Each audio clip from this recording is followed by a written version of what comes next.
welcome to the Greater Wealth. We are joined here. Obviously, I'm in Panama, Edgerate, Australia. We got Derek in the studios back in Perth. Let's just switch that around positions. There we go. And we've also got Dan all the way from the United States of America joining us on this gorgeous, gorgeous Monday to be aired on Friday. What a week, gentlemen. It has been awesome. I've just realized I've got the kids' toys on the couch with me, so let's get rid of that. No, it's great. Sorry, it was this giant plush mushroom like that is so professional. Anyway, so Derek, I'm going to throw it to you straight away on this one. Trump, let's just go straight to the man of the hour. Donald Trump invades DC, invites Putin over to America, plans to meet up with Zelensky. Zelensky's been meeting up with the Europeans. Everyone's getting involved. Are we finally looking at resolution of this 3.5-year war in Ukraine? I hope so. If it means innocent men and women stop dying, that'd be a good thing on both sides. I hope we are. And I think that's the whole point and the whole push. I think a lot of it's going to come down to Zelensky. I think the ball's in his court. My concern about Zelensky has been for a while is he says one thing, but it wants another. That's my big concern about him. He says he wants peace, but his actions don't demonstrate that to me, that he actually wants that. I mean, why would you go put drones all over Russia on the eve of when Putin goes to meet Trump? I don't know. I know the mainstream wants to make out there's a good guys and bad guys in this story. It isn't that simple. I've never advocated that one side is good and one is bad. It's not that straightforward. And I've said that from day one. Look, I think I was reflecting on where it puts Trump and the United States and Russia at the moment. A lot of people forget that Russia was actually on the side of the Allies in the Second World War. And that was again highlighted over this week when Putin went and visited a memorial that acknowledged the fight between the United States and Russians did at the same time. But you got to recognize this. Right after World War II, it becomes the Soviet Union and the world changes because of the fear of the communism versus democracy. And that's when this conflict comes. And, I've grown up in that era, watching that play out. And it's certainly, I want us to resolve the whole Cold War era. Let's put it to bed completely. Why should America be concerned about Russia? Now, I'm not saying that Russia's innocent. I'm not saying the United States is innocent, but it would be great if and I like how Putin put this, we're neighbors. And they are, when you consider how close Alaska is to Russia. They really are neighbors. And thank God America bought Alaska at the time it did, in terms of that piece of real estate. And I think that's the beauty of this moment, is that hopefully as this conflict resolves, more peace can come out of it moving forward. Where it looks like it's putting other people offside is the European agenda. I'm not sure that the European agenda has been looking at Russia favorably in all of this. They want the old conflicts. They want to weaken Russia for their own agendas, primarily pushed a lot by NATO. And of course, I would also hazard to incorporate the EU in that. And I think that's the big concern there. I think Europe has got to take a big look at itself and go, these age-old conflicts that you've been doing since how many centuries ago, what place is for them moving forward? And I think, if we don't want that to happen, why can't nations have their own sovereignty? And we respect that. Russia's wanted to be sovereign. The United States wants to be sovereign. We can see that in the people of the United States. But yes, there are differences, but we can respect those mutually. But when agreements happen, they need to be honored between nations as well. And so that needs to be reinstated here as well. So there's a lot going on there. One thing that you were saying about the old enemies, let's have a look at Japan. Imperial Japan was absolutely one of the biggest enemies of America and the Allies. They're probably now arguably one of the closest allies of America. So to say that Russia's gone too far, I think that's Cobb's wallet. I'm going to throw this one down to Dan. Do you think the reason Zelensky keeps wanting to draw out this war because he believes he has an opportunity to win because of the support that the EU, Australia, NATO, and all these people, they keep throwing all these weapons at him. So they're like, hey, we've got stuff we can use. We can fight back. Is it time that we turn around and say, right, enough's enough. We're not supplying you with weapons anymore. You need to come to the negotiation table. I think what happened was, when Biden was elected, that the deep state had committed to the shenanigans of this whole war with Ukraine and Russia. And you see, if President Trump had been president at that time, there would have been no war. Hmm. Reason is that the 2014 Accords would have been enforced by the United States, where there was an agreement about which territories would be, sovereign, which territories would be Russian, which territories would be Ukrainian. Mhm. The only reason why Putin pushed into Ukraine was because Ukrainians were trying to contest that. And so that's why you had the war. And the fact that Ukraine was pushing for NATO membership, which was one of the conditions that we agreed that we would honor. And so as a result of it, uh, you know, uh, uh, okay, so we have more in common with Russia than we do China. Russia is more capable of being a friend of the United States than China is, because China is a larger adversary and actually more dangerous and unpredictable because they have a global agenda in mind. They actually want to take over the world. Uh, I think Russia is pretty happy being Russia and having its influence in the region that it's in.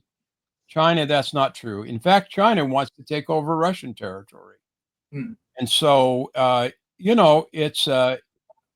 it's pretty interesting to see. I know everyone is poo-pooing the fact that Trump was talking to Putin and treating him with respect and that kind of thing. Well, I mean, how else are you going to do it, right? Treating him like a pariah doesn't work. That's just immature and being a baby. It's sort of like when Trump was criticized for talking to the North Korean president, right, and having a relationship and going man to man with him. Uh, that's Trump's style. Trump's style is, let's resolve these problems. Let's put a face on it. Let's come up with a resolution. Let's understand each other's sides and why, and find the middle ground. That's what Trump's approach is. Now, we don't know what Zelensky and Trump talked about precisely, because Trump's not letting that out of the bag, or Trump and Putin, because Trump's not letting that out of the bag. I think Zelensky is out if there's a peace deal. He's out of power. He needs to be out of power because he's a corrupt, a disgusting person who has used the lives of millions or hundreds of millions, hundreds of thousands and millions of Ukrainians displaced for his own political gain and power, meanwhile pocketing funds padded in by investments from the United States. So Zelensky needs to go. There's just no question about that, because he just doesn't have any moral high ground anymore.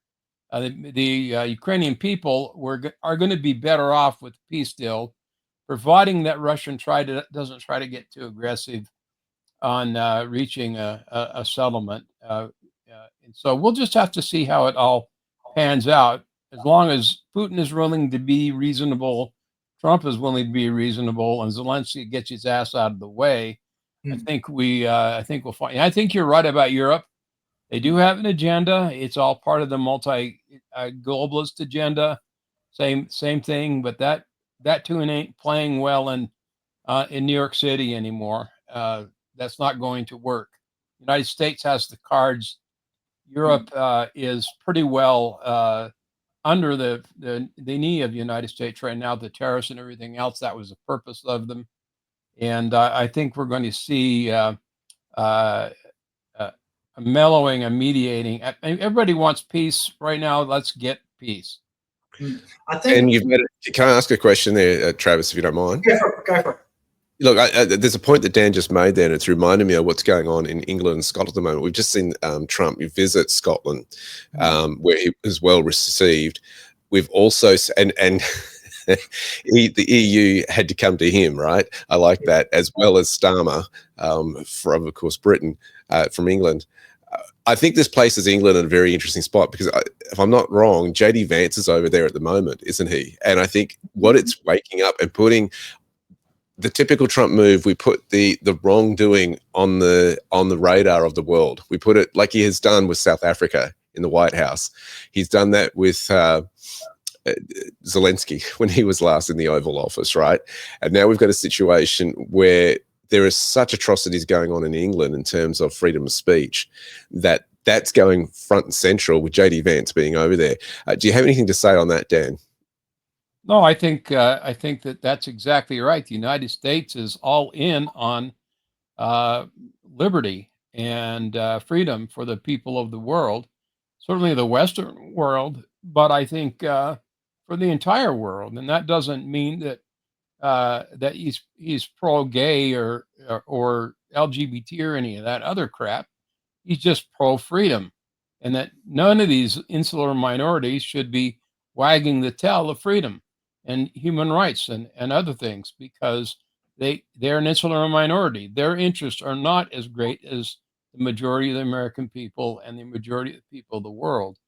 And I think we're seeing the changes in the military and everything that's sort of answering that, that the priorities are now being changed to reflect the reality of normal life and normal way of viewing things in the world. And the Europeans don't like that.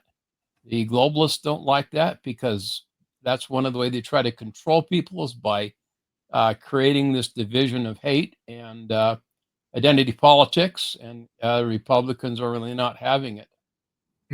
So I can confirm that JD Vance is actually in Europe at the moment.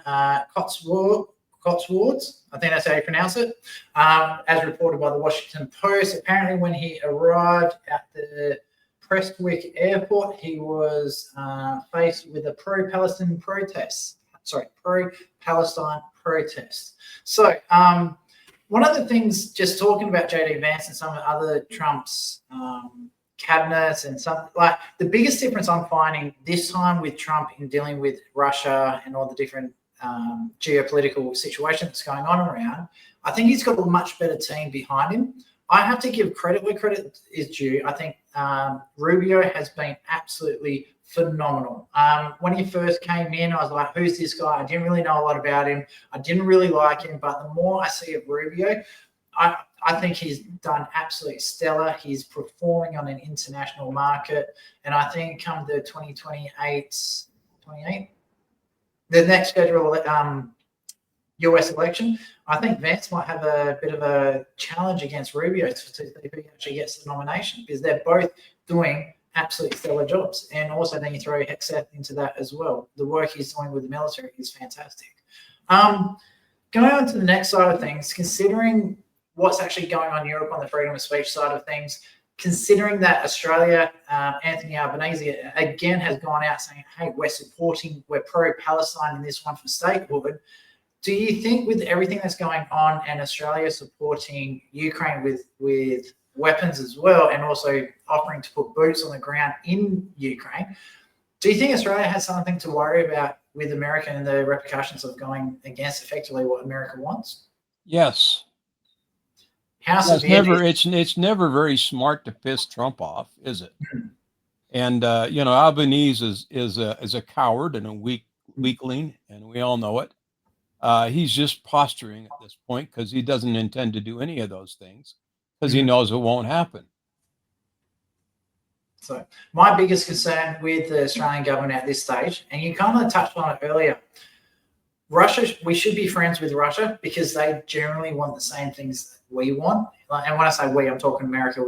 Freedom of trade, freedom of speech, freedom of movement. So, if you want to go on holiday to America, great, come over for a holiday, but go home, sort of thing. Where Australia, especially Albanese, seems to be really, really pushing the Chinese agenda. Yeah. If it gets to the point where Australia does start leaning more towards China rather than America, as an ex-military person yourself, do you think that would be enough to actually break the alliance between Australia and America? I think there'd be swift and decisive retaliation. Okay. So, Derek, let's move on, because I think that we're starting to get toward the end of it. What I am seeing, especially with this meeting coming up with Zelensky, I'm finding a lot of the US markets are having interesting reactions, especially things like the gold prices are reacting, and also treasury yields. Considering that the financial markets generally get insights into these things before they become public knowledge, do you think we are looking for peace between Ukraine and Russia, considering what the market's doing? No, I think the markets will always follow what the politics does. I don't think it's the other way around in this situation. Although, of course, political diplomacy can be determined by what's happening in the economy. But I don't think in this situation it will, I think the chicken will go first before the egg, so to speak. I think the markets are always based on overreact to things, greed and fear. And those emotions drive the markets many, many times, not fundamentals or logic. The emotions kick in, and they're hard to analyze when they come. They are what they are as far as a trader is concerned, and they have to ride those waves. And there's opportunities when those waves come through. But I think the price of gold and all that sort of stuff. There's certain other factors that are going into the price of gold, not just what happens in Europe and between Zelensky and Putin. Although I will say this: the Russians have. Putin did very, very well when he made a smart decision, economic decision, when they put sanctions on Russia and locked him out of the SWIFT system and were banning them. He basically, his ruble was falling because all the exchanges were dropping it like hot potatoes. And he had to stop that free fall. And what he cleverly did was tie it back, pegged it back to the gold standard, with 5,000 rubles equals 1 ounce of gold. That was a smart economic decision. And I think he's been able to stay in the game, getting around this and trade deals with cryptocurrency. This is a major change, and you mirror that with what Trump's been doing in terms of the Genius Act and his moves that he's making, where he wants America #1 as far as cryptocurrency is concerned. Those factors, those are more long-term movements on the markets, and I think that's where things are going. Okay. So do you think that if the peace agreement does end up happening between Russia and Ukraine, the war stops, do you think that too much damage between Russia and American relationships has been done? Or how quickly do you anticipate it'll take before the relationship starts getting on the good foot again? For Russia and the United States? Yeah. I think the good foot's already started. What I think might happen is that Trump's enemies might try to do some stuff on the market, so to speak, and then blame him for it. I'm just expecting that kind of response and reaction happening on the markets. But I think in terms of, I think Putin and Trump both respect each other. I think both of them are highly respectful because, Putin has always said positive things. He sees through the farce of the Russia hoax. He's admitted that, right? And that wasn't Trump's doing. And Trump has held his line as far as saying, hey, these elections were robbed. Trump's now saying that Putin is saying, yes, we know those elections were robbed in 2020. So they have a lot in common there. And I think that's healthy for the United States because, let's face it, not only is Canada its neighbor, but so is Russia. And I think for that region, it would be great. But, I don't think Russia's day is done in terms of, I don't think they're going to become best buddies, not like the relationship that America has with Canada. I think that it will help, but I don't think, they're not going to be doing huge trade deals together in terms of like they would with other allied nations just yet. So the other one that I'm really, really curious about, because a lot of people, I don't know if they're fully aware of this or not, but Zelensky and a lot of the EU leaders have been having a lot of meetings over the last couple of weeks. And I think a lot of this is actually in the lead up towards the Russia and America chats like Trump and Putin. Considering the importance of these chats, I'm going to throw this one to you, Dan. What sort of a stance because a lot of these meetings have been behind closed doors, what sort of a stance do you think the EU is taking towards Ukraine, especially do you think they've been saying, hey, fight it on, don't accept peace, we'll keep supplying you with support? Or is it, hey, we're running out of money, we're running out of weapons, you need to, take a step back and actually accept these peace deals. What sort of approach do you think the EU is taking with this? The EU on its own doesn't have the balls to be able to support Ukraine in a war against Russia. This doesn't have, I mean, unless the United States provides them, and they're not going to. The United States, I think, has had enough of this. And again, it's because this is more a European globalist agenda, Biden era war, not a Trump war. It doesn't benefit the United States at all, other than the fact we got to try out some of our weapons systems, right? It damages. It's been a damage to our economy and our bottom line from a fiscal reality, and it's also been damage to the world. Many lives have been lost. Enough's been enough. It's time to bring peace and the beginning of additional prosperity around the world again, because that's what Trump's model is. Why fight when we can all do better together by trading and building each other up? And you do you, we do us, but we freedom is the answer to all this, and I think even Putin understands that, right? So go ahead. Go ahead, Dan. Go ahead, Dan. I thought you finished. Go ahead. No, Putin is, former communist. I mean, he's a communist. He's all that, but he understands free enterprise. He understands practicalities of world markets and everything else that goes on. He understands what the Chinese have done to put the United States in the position that they are in, and China is a natural enemy to Russia. So, what Biden did is turned China to Russia, Russia to China, and tried to change that dynamic. And that is not a wise decision. Of course, Russia knows that by Trump offering this olive branch, which will lead to normalization of relationships and diminishing of sanctions.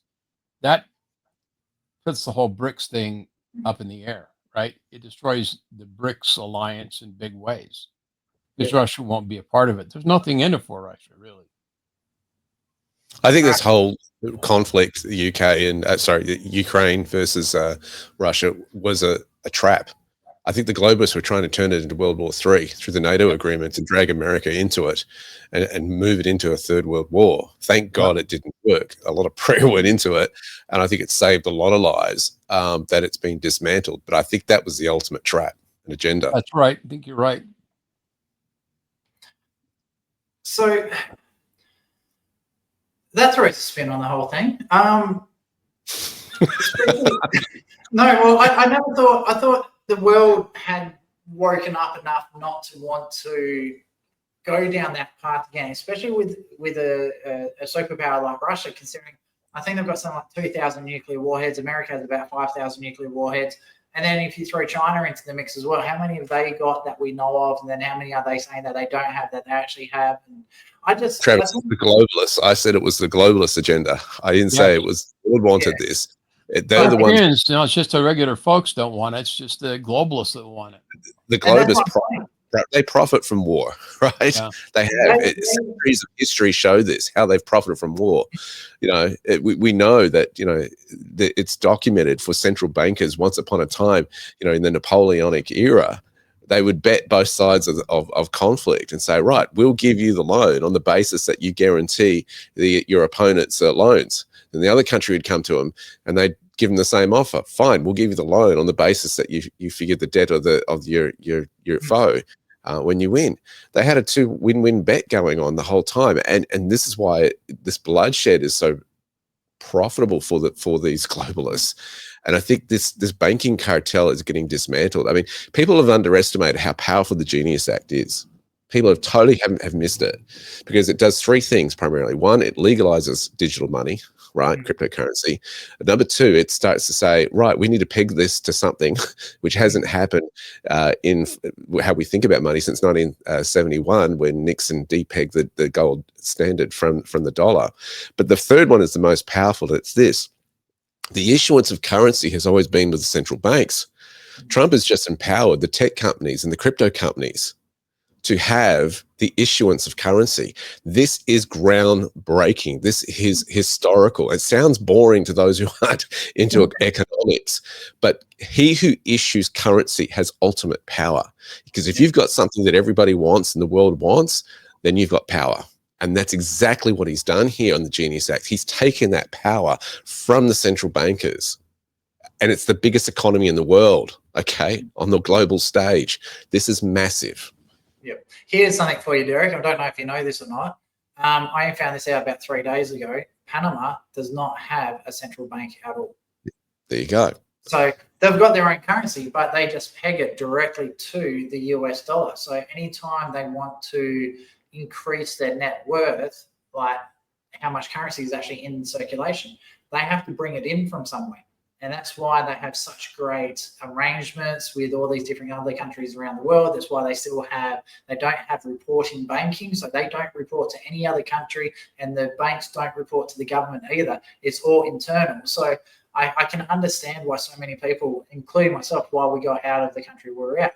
Now, one of you did make up, I think it was you, Dan, was talking about how the communists were, America was fighting the communists and stuff like that. And you always hear, especially from the younger generation, saying, oh, how great socialism is, you got universal basic welfare and all these other things. And I've now been I've been to China, I've seen what happens over there. I've actually lived now for about 6 months in Vietnam. I can tell you now, there's no such thing as a universal basic income in Vietnam. You lose your job, you're done. You have to sort your own money out yourself. So all these ideals that people say are in socialism, when you're actually in one of these socialist countries, they don't exist. They're not there. The only difference between Australia and Vietnam and their government system is we have a whole heap of different parties fighting for authority and power in the Parliament House.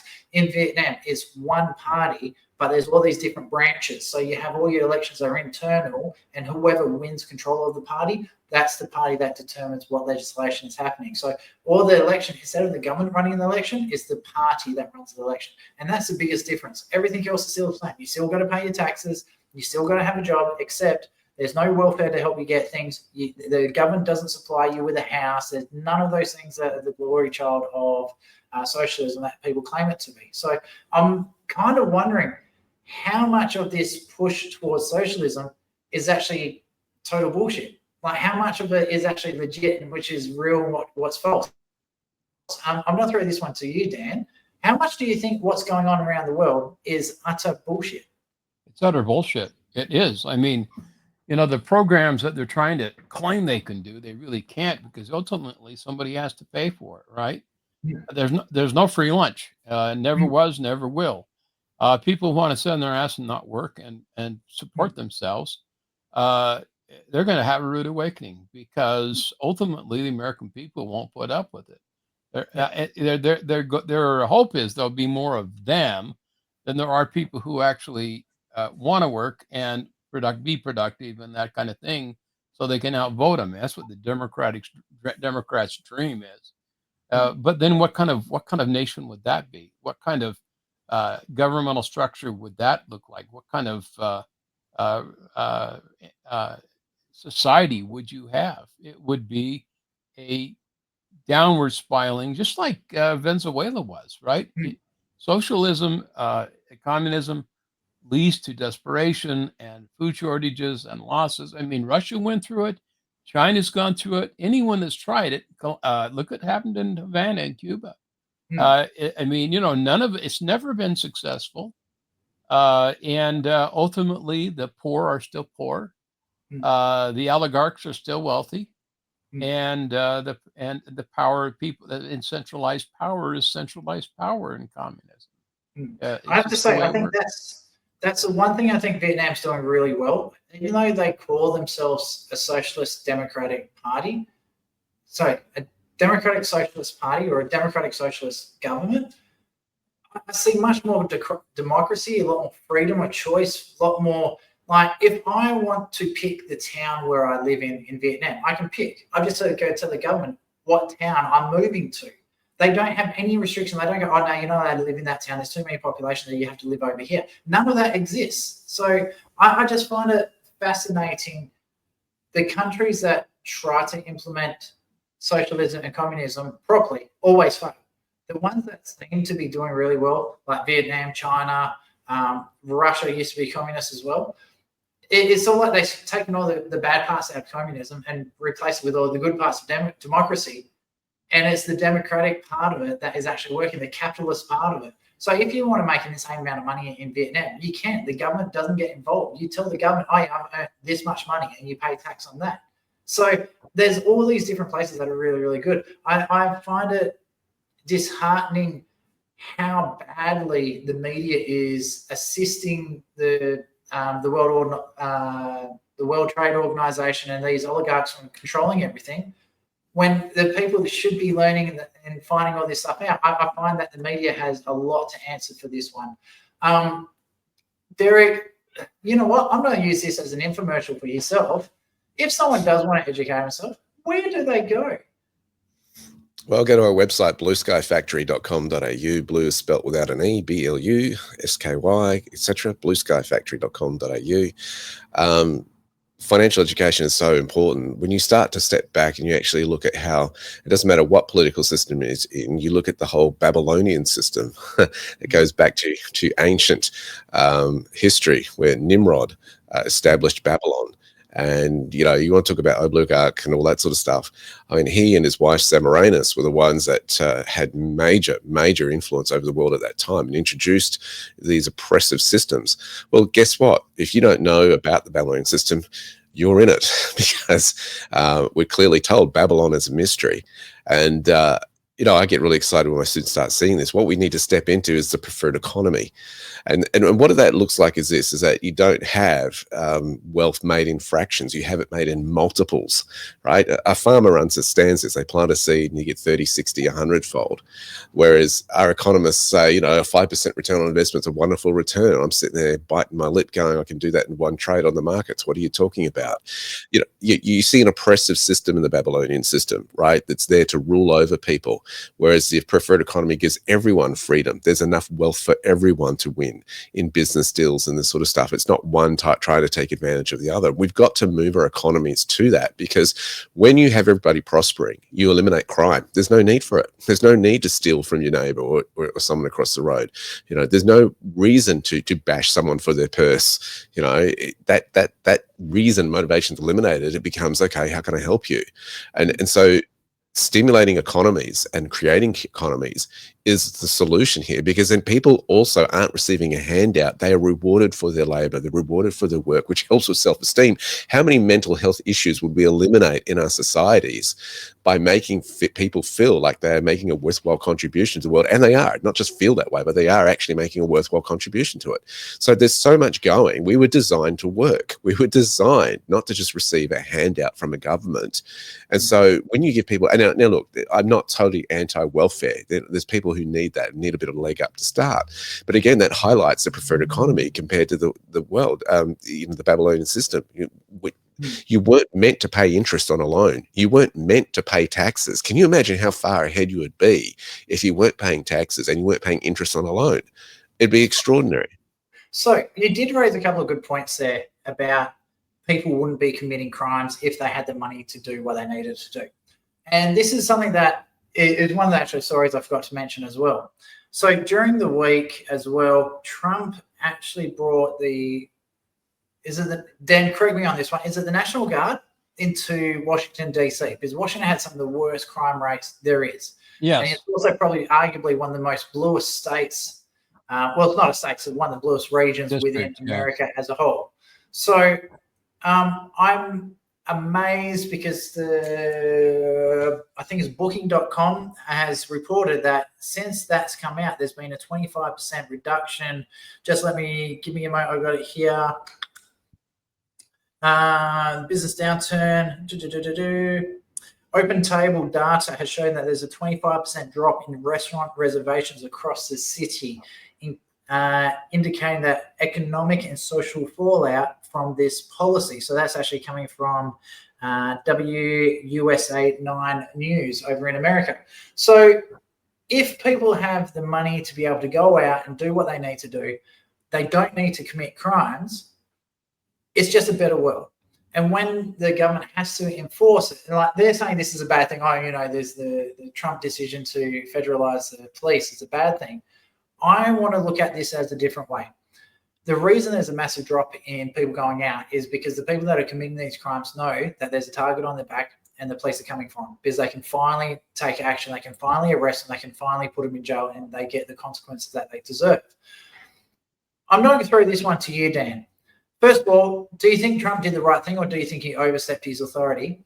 And do you think that the Washington, D.C. is responding because the criminals are getting locked up and they're taking out of the market? That's why there's a massive drop in the bookings and the resources.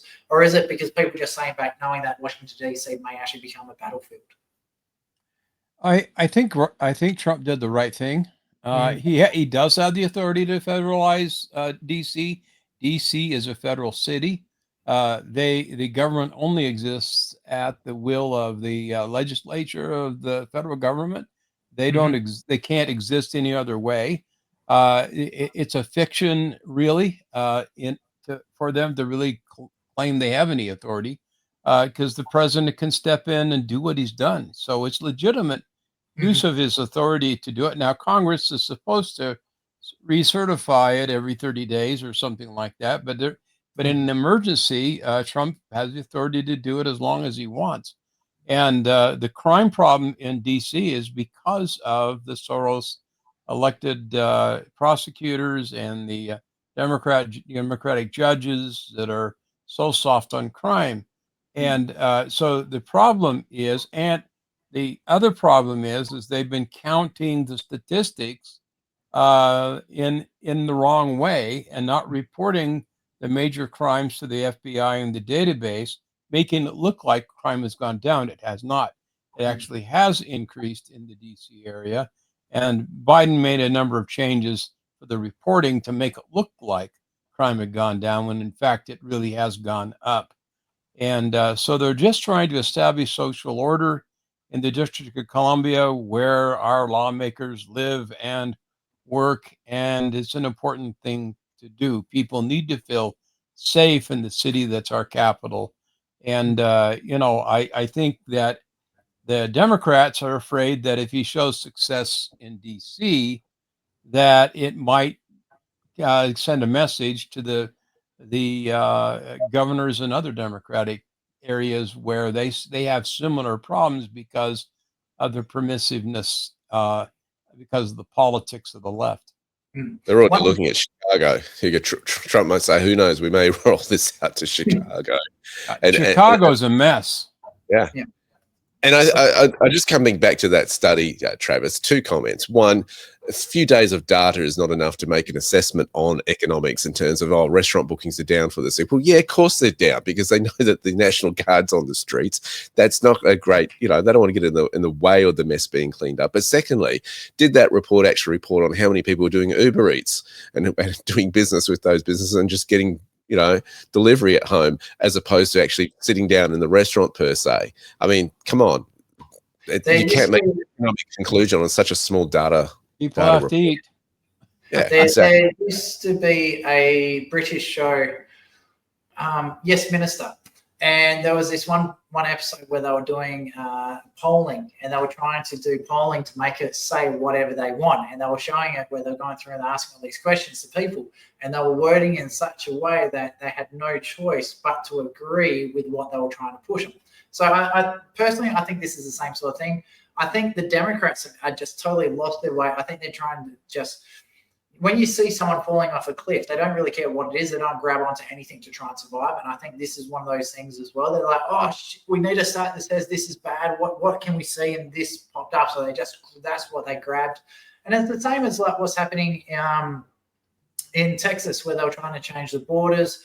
Instead of actually sitting there and fighting it like head on, the Democrats trying to come to a resolution, trying to prevent the filibuster from being as savage as it's going to be, they left the state. And now the FBI are giving them fines. They're saying that they're not going to get paid. They have to be in the parliament to actually get their money. They receive it physically. There's no more electronic transfers. I think the Democrats are just absolutely shattered at the moment. They have no clear direction. They're just grasping at straws. I hate to say, I think the mayors of the cities are actually got a lot more power than the actual members of parliament, like members of the Senate and members of the House themselves. We're at 40 minutes now. Let's wrap this one up. I'm going to throw this one to you, Derek. And I've asked this a few times in the last fortnight or so from what you're seeing with the Democrats. Can they mount a decent fight at the next election? A lot can happen in politics in 1 week. So can they? Is it possible? Yes, but it's going to require a major change and a major clean out, and they're still cleaning out, right? All this stuff is coming out in terms of Russia hoax and all this sort of stuff. How deep does it go? And at the moment, they're eating humble pie. Even with Hillary saying, I'll offer Trump a peace prize if he can a Nobel Peace Prize. I'll nominate him if he can bring peace to the situation in a week or so. I mean, that's a really bad bet to take, in my view. Given what he'll get a peace prize anyway, but I think he'll do it. But I think it wasn't the Democrats that are cleaning house. I think this is the Republicans that are cleaning house. I find the Democrats are still hiding and they're trying to keep their skeletons in the closet. And one after another, they keep falling out, and it's getting worse and worse and worse. And all the Democrats are turning on themselves as well. The swamp is deep. I just can't see them. Yeah, I just can't see them turning around and actually and I don't expect them to win. I just want to see a decent battle, a decent fight. We're seeing it in Australia at the moment. When you have one party with total control of both the upper house and lower house, fit policies get through. There's no debate. It doesn't really work. America, and I think Trump's doing really, really well, because I think there's a few Republicans like Rand Paul who are willingly open to say, hey, this is a Republican issue. Trump's not really doing it correctly, like raising the debt ceiling too high. They've stuck to their guns saying, no, we need to do this. I think he's still getting that conflict from within the Republicans, but he's not getting any pushback from the Democrats. They've just absolutely lost their way, and they fight him too much on 90-10 issues or 80-20 issues. I don't think it's a fair comparison to compare the Australian political system to the American political system, and I'll tell you why. Primarily because the president can veto any bill that goes through, right? That power is huge as far as the president is concerned. It doesn't work that way in Australian politics. It's all party related, and that's why we've got such a crazy mixed bag, with only 33% approved of Albanese getting power as prime minister, and the rest of the population voted elsewhere. And not only that, but you can, as the Labor Party has demonstrated over the decades, go into a private room and change whoever the prime minister is and say, well, we're going to put him in charge of the party now, and we've got a new prime minister running this country. Totally different dynamic. And I think what you're finding with the US is this: you've got career politicians who are getting called out now and being found out for who they really are, even going all the way up to positions of power that were held at the CIA and the FBI and the DOJ, all the three-letter agencies, right? And that's what's been, this swamp is thick. It goes through the judicial system. And I'm not saying that's not the case for Australia, but it's a different game. And I think Trump's on a roll. The Trump train is going. And the fight isn't over yet. Okay, he has still got his enemies, and I mean, gosh, I couldn't imagine what it's like to work with the Secret Service right now to protect him at the moment. It's just, your life would be on the line, no matter which position you're in there. So don't just assume. I'd have my own private security, frankly. Yeah, I mean, who do you has at the moment, to be honest with you? But the second guy that tried. Can I just say one more thing? Common sense is returning to the psyche of American politics, but it's not completely restored yet. And this is what I think the Americans are responding to so much, because it's just been so out of kilter for so long.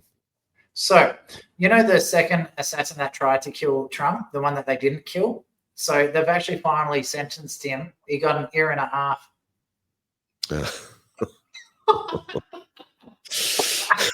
Don't joke for the episode. Oh, no, that's closing bad. statement. Let's throw it to you, and then we'll wrap up the show. God bless America, and God bless the free people all over the world. Please keep up the good fight. I think Trump is representing in the United States. We're seeing progress here.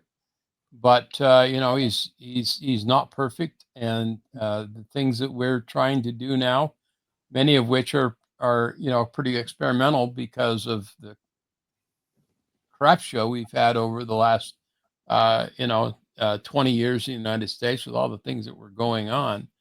So, I think in order for a country to be truly great, they have to be honest with themselves.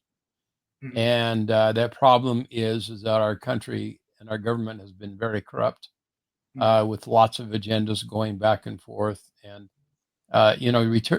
return integrity and honesty and and accountability to government, and give the people the power to make the decisions, and stop trying to cheat in the elections. Okay, so my final thoughts, which I thought was very interesting. America, I think it was about 3 weeks ago, they did some polling. American polling is so much different to Australian polling because they break it all the way down to different minority groups. So Trump, since he's been elected, he's gone up in the Indian American communities, he's gone up in the Latin community, he's gone up in the Black communities. The women voters are supporting him more and more, and even all the different categories for the male versus female. So the uneducated, the lower education, the highly educated, all of them. It's like he's nearly had a clean sweep across the board. His approval rating has gone up over the last 6 months, especially after he dropped the penetrator bomb on Iran. So I think he's doing he's doing a wonderful job. And I kind of have to eat my own words here. I used to say I didn't like him at all. I always thought I liked what he was doing. I didn't like him as a person.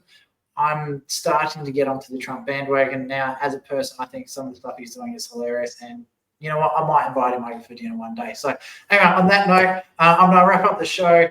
This has been Freedom Friday, edgeradioaustralia.com. And for you, Aaron, I didn't say the AU this time. So I am learning. I am an old dog, but I am getting better. So anyway, stick around and we've got more great shows coming up. So keep an eye on us and make sure you go subscribe on the website at edgeradioaustralia.com. We do have a free subscription service, and if you do want to help us out, there is 2 paid options as well. Anyway, this is Freedom Fridays. We'll see you guys next week. Take care, guys. Bye-bye. Thanks.